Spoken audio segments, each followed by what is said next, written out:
Welcome, today in front of me OnePlus Nord 2T, and I'll show you how to change screen recorder sound settings on this device.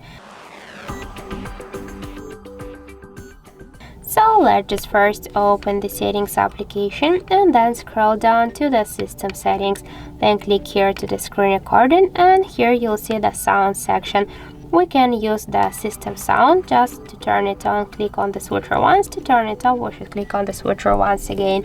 So by this way you will use only the system sounds, so the medias, the ringtones, just notifications, sounds from different apps. And also you can use the microphone here, so you can command something, for example, with the microphone help.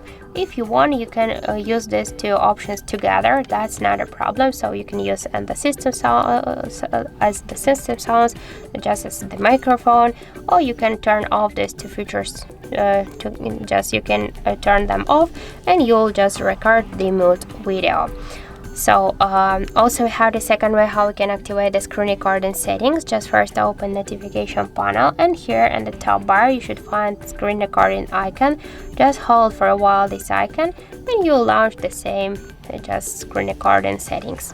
And that's it. So thank you for watching, and if you find this video helpful, don't forget to leave a like, comment and to subscribe our channel.